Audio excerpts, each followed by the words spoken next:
Línea a un economista, a un historiador y además intendente de 3 de febrero, Diego Valenzuela. ¿Qué tal? Diego, gracias por atendernos. ¿Qué tal? ¿Cómo les va? Un placer, muy buenas tardes. No, gracias a vos. Bueno, Diego, estábamos hablando de los números de la economía en general, pero principalmente queríamos hablar de un tema impositivo que hoy todos los que vivimos en la provincia de Buenos Aires nos alarmamos cuando nos enteramos que el impuesto inmobiliario, entre otros impuestos que cobra la provincia, podría aumentar hasta 300%. Esto salió en el diario Clarín. Quería conocer primero tu mirada acerca de eso, cuando además en otros distritos, en el tuyo también, hay una tendencia a bajar tasas e impuestos, ¿no?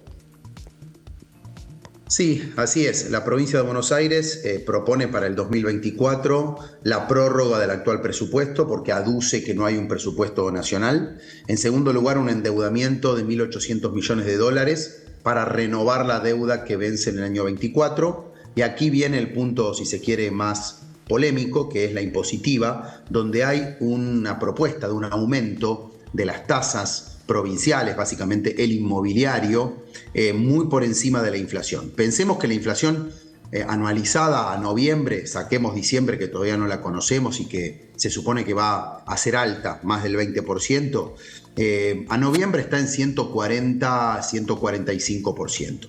El pedido de la provincia es un aumento promedio de 200 con algunos aumentos de hasta 300.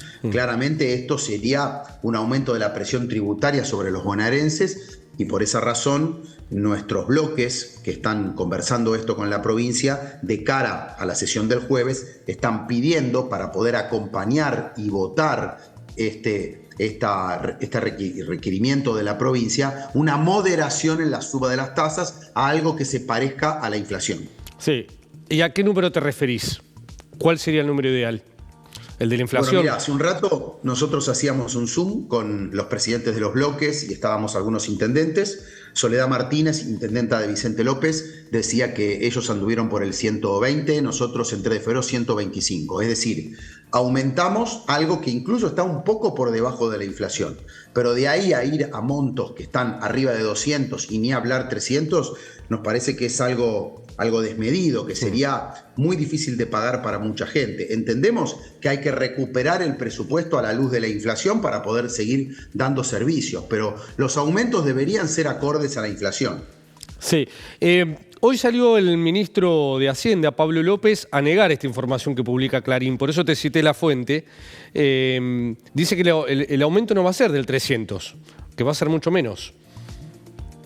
Claro, lo que ellos nos transmitieron es que el promedio es de 200, que van en la progresividad desde 140 a 300, que hay un 10% de vecinos de la provincia que tendrían aumentos entre 200 y 300, pero el promedio 200, que, como te decía antes, está por encima de la inflación. Y además, lo que estaba pensando la provincia es que una vez que se aumente este impuesto teniendo en cuenta la inflación pasada, de ahí en adelante la tasa se vaya actualizando con la inflación.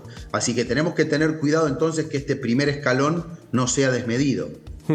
¿Cómo manejás la actualización de las tasas municipales en 3 de febrero, teniendo en cuenta la crisis que tenemos, que además esto puede provocar un alto nivel de morosidad en el pago de las tasas por parte de los vecinos? Comparto, porque si nos pasamos de rosca va a aumentar la incobrabilidad. Así que tenemos que, dentro de lo posible, manteniendo la capacidad de hacer del presupuesto, tener el mejor esfuerzo posible, la eficiencia del Estado. Y también a veces hay que bajar los gastos, porque no se puede solamente con mayores ingresos. A veces es importante bajar los gastos para justamente también poder bajar impuestos como hicimos en 3 de febrero, que eliminamos más de 400 tasas, la habilitación es gratis. Ahora en la última fiscal impositiva eliminé la tasa que pagan los proveedores para registrarse, para poder contratar o ser contratados por la municipalidad. Ahora va a ser directo, sin un costo y de manera digital anotarse en el registro de proveedores. Así que me parece que acá la clave es que todos pongamos nuestra parte, tengamos una austeridad en el gasto para que las tasas aumenten lo menor posible. Obviamente lo que hay que hacer es bajar la inflación, porque si la inflación no baja es muy complicado para todos.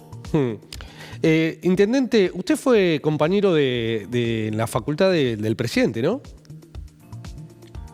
Sí, así es. Cuando andábamos por los 20 y pico, estudiamos los últimos años de la carrera de economía juntos y literalmente estudiábamos juntos porque yo vivía acá en 3 de febrero en Santos Lugares y él vivía en Devoto, así que por A o por B estudiábamos en su casa o en la mía y nos recibimos juntos de licenciado en economía, así es. ¿Y cómo ve hoy al presidente en cuanto a sus convicciones?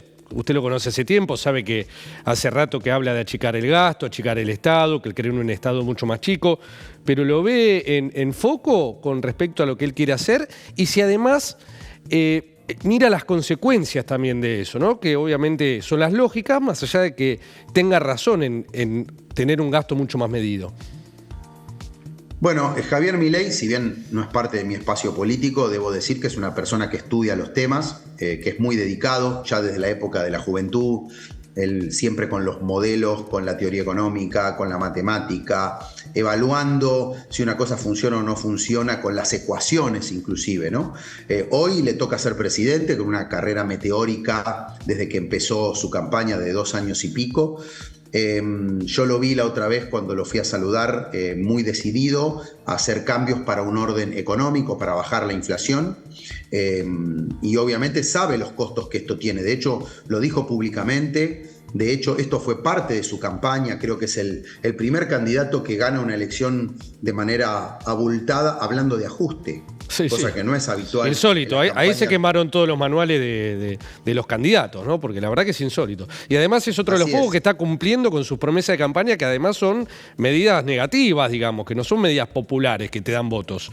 A él le dieron. Lo que plantea es que los reacomodamientos de la economía, los sinceramientos, la eliminación de distorsiones, es todo consecuencia de lo que dejó el gobierno anterior. Y yo creo que en eso hay un punto. Obviamente después vamos a ver en cuánto tiempo la economía da vuelta y ya empieza a dar síntomas positivos. O sea, qué capacidad de aguante tiene la sociedad en términos de su poder adquisitivo, dado este plan que lo que busca es sincerar todo lo que estuvo escondido abajo de la alfombra.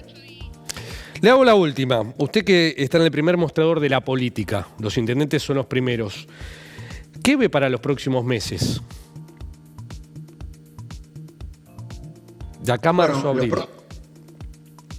Bien, acá lo primero es ver este escenario de toma de decisiones veloces, donde hay cambios muy de fondo, no solo el DNU, sino también la ley ómnibus que ahora viene. Creo que viene con algunas cosas importantes. Yo destacaría 2. La modernización laboral, que es absolutamente necesaria, porque penaliza totalmente la creación de empleo, el sistema actual, especialmente de las pymes, de los comerciantes. Y por otro lado, la reforma electoral. Yo creo que es hora de tener boleta única, de no seguir con los aparatos políticos dueños de la decisión de la gente con la lista sábana. Es muy importante dar libertad de elegir a los vecinos que puedan optar por lo que creen que es mejor para la intendencia, para la gobernación, para la nación, para el Congreso Nacional, como hacen en Santa Fe y en Córdoba. Me parece que es algo realmente importante para sacarnos de encima, digamos, todas las mañas y todos los costos económicos de votar como lo venimos haciendo.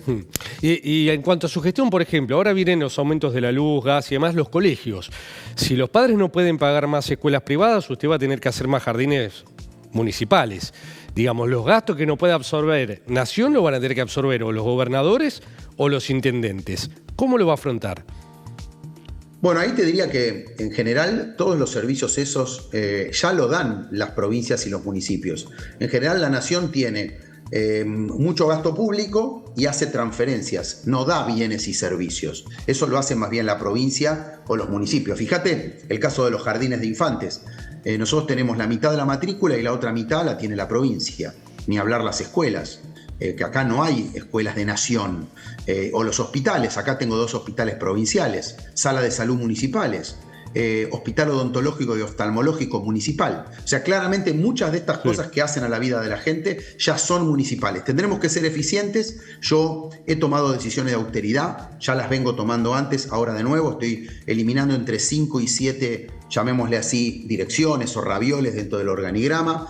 También he revisado cada línea de gasto para hacerlo lo más eficiente posible y poder mantener los servicios que son más importantes para la gente. No, está claro. Sí, es cierto que Nación no tiene colegios propios, pero sí da subsidios.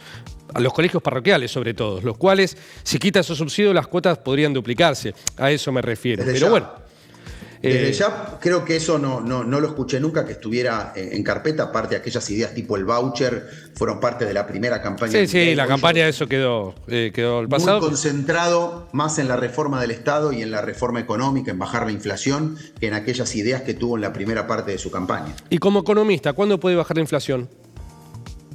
Yo lo que espero es que en los primeros 2-3 meses, obviamente en este mes de diciembre vamos a tener una inflación más del 20%. Y claramente hacer estos reacomodamientos económicos tiene una consecuencia. El combustible, el alimento, la prepaga, todas las cuestiones, ni hablar si es transportes o subsidios. Pero claramente eso sincera una situación previa. Si pasan 2-3 meses y ya se empieza a ver que la inflación baja y eso genera un mejor clima económico, se cierra la brecha del dólar, ojalá que entre el segundo trimestre del año pueda haber síntomas buenos demostrando que este esfuerzo, si es que cabe, ha valido la pena. Me parece que ahí viene el punto central de la primera parte del gobierno de Milei. Intendente, gracias por su tiempo y que tenga mucha suerte y que no aumenten más impuestos en la provincia de Buenos Aires, que no hay margen para que no nos pagar pasemos impuestos. de rosca, si es porque la gente no da más, es más, hay que ser cuidadosos para bajar impuestos, como hicimos acá, porque menos impuestos es más trabajo. Hasta luego, gracias por su tiempo. Chao, gracias. Muy amable. Diego Valenzuela, intendente del partido de 3 de febrero. Continuamos con